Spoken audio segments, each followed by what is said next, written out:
नमस्कार मित्रांनो. राज्यातील जे काही गोर गरीब खेड्यापाड्यातील रुग्ण असतात अशा रुग्णांना मोठमोठ्या हॉस्पिटलमध्ये गेल्याच्या नंतर खूप मोठा खर्च लागत असतो.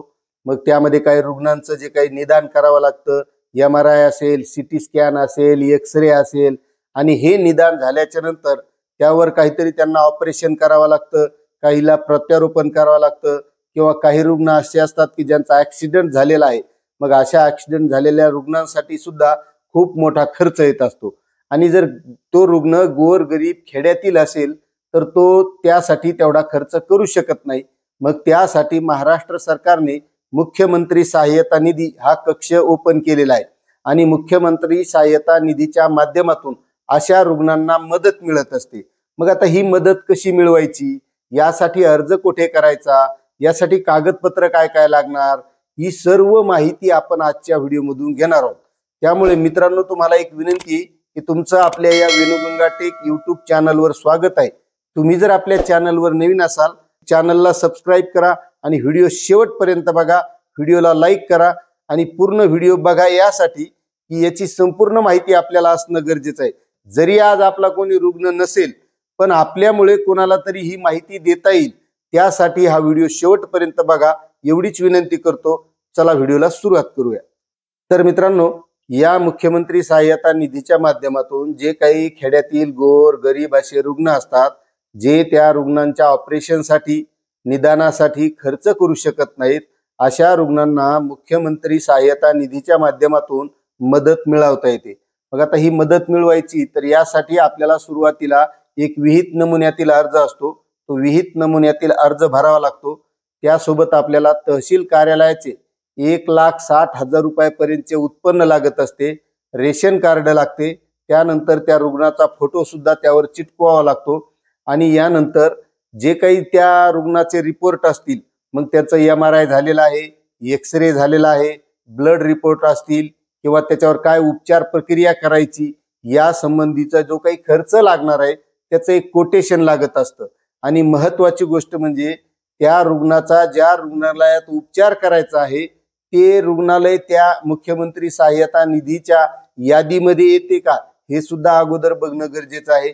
आणि हे बघायचं असेल तर आपल्या डिस्क्रिप्शन मध्ये त्या संबंधीची नेमके कोणकोणते हॉस्पिटल या यादीमध्ये येतात याची लिस्ट दिलेली आहे. त्या लिस्टमध्ये आपण जाऊन हे बघू शकतो. आणि नेमके त्यामध्ये कोणकोणते उपचार येतात मुख्यमंत्री सहाय्यता मध्ये, ते सुद्धा आपल्याला बघता येतात. आणि यामध्ये महत्वाची एक गोष्ट असते की त्या रुग्णावर जे काही उपचार करायचे त्याचे सर्व रिपोर्ट, मग त्याचा मेडिकलचा खर्च असेल, त्याचा दवाखान्याचा खर्च असेल, त्याचा निदानाचा खर्च असेल, हे सर्व रिपोर्ट सुद्धा आपल्याला घेणं गरजेचं आहे. हे सर्व रिपोर्ट घेतल्याच्या नंतर जे जिल्हा शल्य चिकित्सक असतात, म्हणजे सरकारी रुग्णालयातले सर्जन, त्यांच्याकडून आपल्याला सही शिक्क्यासहित घ्यावे लागतात. हे घेतल्याच्या नंतर जो विहित नमुन्यातील अर्ज आहे तो अर्ज सुद्धा आपल्या डिस्क्रिप्शन मध्ये लिंक दिलेली आहे, त्या लिंक वरून जाऊन डाउनलोड करायचा, तो पूर्ण भरून घ्यायचा, त्यावर फोटो चिटकवायचा, आणि जी काही कागदपत्र सांगितलेली ही सर्व कागदपत्र त्यासोबत जोडून नंतर पुन्हा एकदा जिल्हा शल्य चिकित्सकाकडून तो अर्ज सही शिक्क्यासहित घ्यायचा.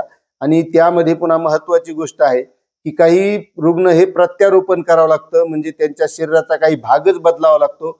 तर त्यांच्यासाठी ZTCC या समितीचा एक रिपोर्ट लागतो, म्हणजे ती शासकीय समिती असते, त्या शासकीय समितीची संमती सुद्धा लागत असते.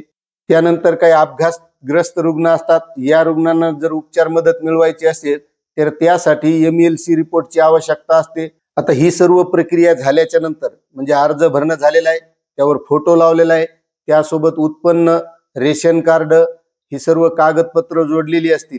त्यानंतर जे काही हॉस्पिटलचे रिपोर्ट आहेत निदान झालेले आणि ऑपरेशन करण्यासाठी लागणारा खर्च त्या हॉस्पिटल त्या यादीमध्ये आहे का, ही सर्व पूर्ण प्रक्रिया झाल्याच्या नंतर जिल्हा शल्य चिकित्सकांचा सही शिक्का घेतल्याच्या नंतर हा अर्ज आता कुठं दाखल करायचा, यासाठी काय प्रक्रिया करायची, तर त्यासाठी आपल्या डिस्क्रिप्शन मध्ये एक ईमेल ID दिलेला आहे. त्या ईमेल ID वर हा पूर्ण अर्ज PDF स्वरूपामध्ये मेल करायचा आहे. हा मेल केल्याच्या नंतर आता प्रत्येक जिल्ह्याला जिल्हाधिकारी कार्यालयामध्ये मुख्यमंत्री सहाय्यता निधी कक्ष चालू झालेला आहे. त्या कक्षामध्ये सुद्धा नेऊन हे विहित नमुन्यातील अर्ज, सर्व कागदपत्र हे तिथं सुद्धा जमा करणं गरजेचं आहे. आता जमा केल्याच्या नंतर मित्रांनो, मग याची स्थिती, आपला अर्ज मंजूर झालाय का नाही झाला हे कसं कळणार? तर त्यासाठी सुद्धा आपल्या डिस्क्रिप्शन मध्ये एक लिंक दिलेली आहे. त्या लिंकवर जाऊन आपण त्या आपल्या अर्जाचं स्टेटस चेक करू शकतो आणि त्या माध्यमातून आपल्याला ही मदत मिळत असते. अशी ही महत्वाची माहिती होती. मित्रांनो, ही माहिती तुम्हाला कशी वाटली नक्कीच कमेंट करा आणि आपल्या परिसरातील, जवळील, माहितीतील, ओळखीतील जे कोणी रुग्ण असतील त्यांना नक्कीच ही माहिती शेअर करायला विसरू नका. कारण बरेच रुग्ण हे उपचाराभावी दगावत असतात. त्यामुळे या मुख्यमंत्री सहाय्यता निधी कक्षाची प्रत्येक रुग्णाला मदत व्हावी म्हणून आपली ही जबाबदारी आहे की आपल्याला जी माहिती मिळत आहे ती आपण प्रत्येक रुग्णाला, प्रत्येक आपले मित्र असतील, नातलग असतील, सर्वांना देणं गरजेचं आहे. कारण कोणालाही मदत करणं खूप चांगलं असतं. त्यामुळे ही माहिती देण्याचा माझा छोटासा प्रयत्न होता. आता तुम्हाला ही माहिती कशी वाटली नक्कीच कमेंट करा. चॅनलवर नवीन असाल तर सबस्क्राईब करा, व्हिडिओला लाईक करा. भेटूया अशाच नवनवीन माहितीसह नवीन व्हिडिओमध्ये. धन्यवाद.